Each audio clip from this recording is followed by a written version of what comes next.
สเลกันเนี่ยตีได้อันเนาะแต่บ้านเตี้ยบ้านอันเต่าแม่กรีดมสังสนายเองจัง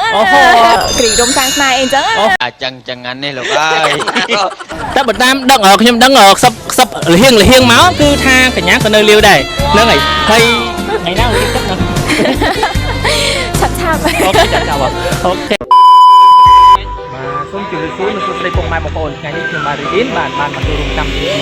โอ้ยแต่ก็จำเอาอยู่ไว้เยอะยังจะรวมเอาปลาที่กรงแล้วไง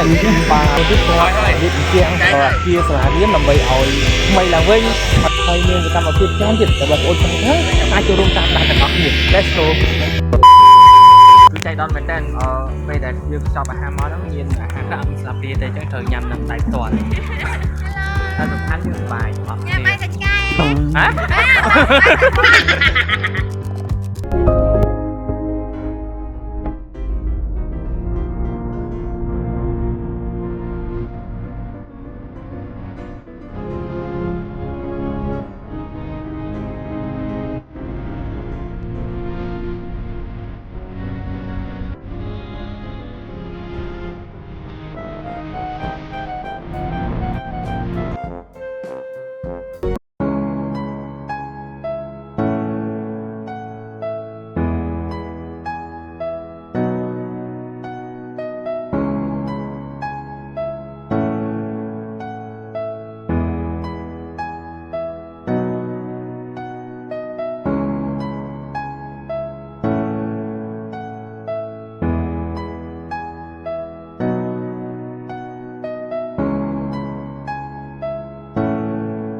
ไอ้ที่พี่กับเอาอยู่ก่อนเยอะกันนะเยอะกันเยอะกับบ้านเงี้ยเยอะกับบ้านยังเหรอไอ้ที่ไหนยังมือเหรอพี่ยังเอารุ่นจอยยังหัวตันตัวแม่ไอ้จิโร่การจิโร่ยังทำจิโร่เบาแก่ยังจิโร่ทำเพื่อส่งได้ยังโยมเอาปีเปิ้ลให้2 เดือนนี้ก่อนเรียนจำเอาไว้บ้าอะไรส่งเนี่ยตัวน้าโยมาตุ๊กพี่ทุ่งกระมือกระปี้กระใบกระบวนกระช่างกระบวน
พัมพะรำพัมพัมพัมพัมพะรำพัมพัมพะรำพัมพัมพะรำพัมพัมพัมพัมพะรำพัมพัมพัมพัม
xuất đây cái nhà Tiệt ai anh ơi Cái bàn tiệt bàn ăn trâu mê ok nắng ấy bạn châu room cầm thi ở bên trong một vây này liếu cái nhà mẹ làm mày đấy សบายបង สบายมั้ง ហ្នឹងហើយ ខ្ញុំឃើញកម្មវិធីយើងធ្វើតាមកម្មវិធីរបស់ស្អីគឺជាកម្មវិធីមួយសម្រាប់យុវជនយុវនារីនៅលាវបាទគាត់ចូលរួមក្នុងការបម្រើមែនទេកញ្ញា ចាចា បាទហើយការបម្រើឃើញចាំមែនទេដូចឃើញកញ្ញាព្រឹកមិញខ្ញុំតាមប្រមាញ់កញ្ញាដែរគឺសកម្មមែនទេក្នុងការលាបថ្នាំពណ៌អាគារសាលារៀនបាទហើយមានក្រុមយើងមានគាត់ទៅតាប់ដីតាមការបោះសម្អាតទីលាសាលាគឺចាំមែនទេហើយនឹងហើយអ្វីដែលសំខាន់រហូតដល់វេលានេះម៉ោងនេះគឺខ្ញុំលើកគេខ្សឹបតគ្នាថាកម្មវិធីហ្នឹងគឺជាកម្មវិធីចាប់គូពិតមែនទេកញ្ញា ចាបងចា ហើយកញ្ញាមិនណែស្រឡឹងឃើញតែគេម្នាក់នៅ អត់ង អត់ទេហើយកាមេរ៉ាអីមិនមើលឃើញទេអត់អត់ទេកាមេរ៉ាសេទៅកាមេរ៉ាអូខេហើយកញ្ញាចង់សំណពរមានកម្មវិធីនឹងតទៀតហើយបើសិនជាមានកញ្ញាចង់ចូលរួមទៀតអត់ ហ្នឹងហើយបងចង់ចូលរួមព្រោះវាសบาย សប្បាយមែនអូយមែនសប្បាយមែនពិតជាសប្បាយមែន អាហ្នឹងជួអាហ្នឹងជីកដៃជួហ្នឹង សួស្ដីកញ្ញា អីស្រែកល្អបាទស្រែកល្អបាទតែមិនល្អព្រោះណាល្អថ្លង់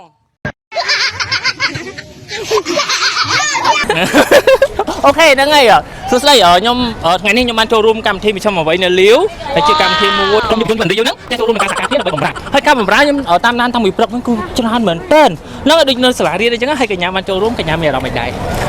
ចង់និយាយថាខ្ញុំអ្នក organizer តែពេលហ្នឹងចូលរួមដែរអត់ ចាខ្ញុំចូលរួម ហើយមានអារម្មណ៍មិនដែរ សบายចិត្តមែនតើហ្នឹង មែនទេ ចា អូខេហើយបើតាមខ្ញុំលើកលហៀងមកកម្មវិធីហ្នឹងគឺជាកម្មវិធីចាប់គូតែដឹងអត់ អត់ទេគ្រាន់តែថាដឹងតែថាគាត់ប្រាប់ថានៅហ្នឹងគឺកម្មវិធីនៅលាវទាំងអស់អ្នកមកសិតលាវទាំងអស់អញ្ចឹងគាត់អាចចាប់គូចាប់អីលើគាត់ថាគ្រីដុំសាំងស្នេហ៍អីអញ្ចឹងគ្រីដុំសាំងស្នេហ៍អីអញ្ចឹង អាចឹងអានេះលោកអើយក ញ្ញាមាន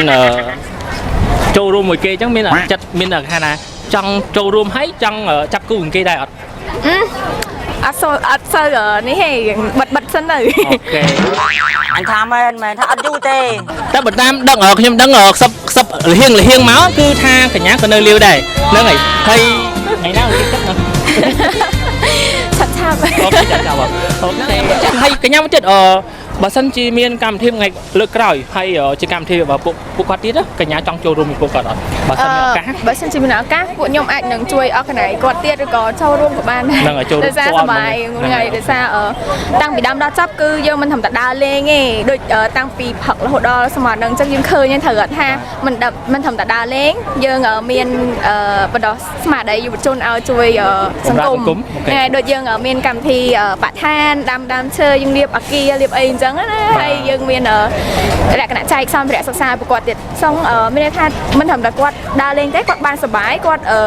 ចូលរួមបម្រើសង្គមទៀតសប្បាយណាហ្នឹងហើយ ហ្នឹងអញ្ចឹងសង្ឃឹមតែឆ្នាំក្រោយខ្ញុំនឹងបានជួបកញ្ញាទៀតហើយសង្ឃឹមថាពេលនោះយើងនៅលាវដូចគ្នាទៀត បាទកញ្ញឥឡូវហើយវៃ អូខេអរគុណច្រើនបាទបាយបាទសួស្តីពុកម៉ែបងប្អូនហ្នឹងហើយមិញពុកម៉ែបងប្អូនបានទស្សនាវីដេអូរបស់ខ្ញុំបានរីករាយហើយគឺឃើញសកម្មភាពជាច្រើនដែលពួកយើងបានចូលរួមនៅថ្ងៃនេះគឺជាកម្មវិធីមួយគេហៅថាកម្មវិធីមជ្ឈមអ្វីនៅលាវ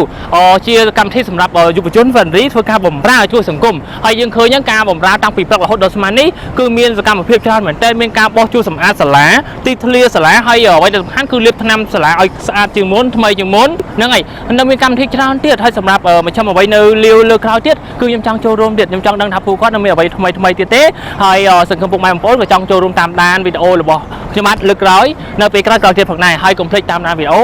ពេលដែលតាមដានហើយកុំភ្លេចចុច like ចុច share និងចុច follow ម្នាក់មួយពិសេសនោះគឺកុំភ្លេចជួយគ្រប់គ្រង page របស់ខ្ញុំបាទ page Reading គឺ page លក់ម៉ូតូហើយ page មួយទៀត page Men Star Film គឺជា page មួយសម្រាប់ធ្វើវីដេអូផ្សេងៗសម្រាប់ចែកជូនទៅពុកម៉ែបងប្អូនផងដែរអរគុណច្រើនជួបគ្នានៅឱកាសក្រោយវេលាក្រោយទៀតបាយបាយ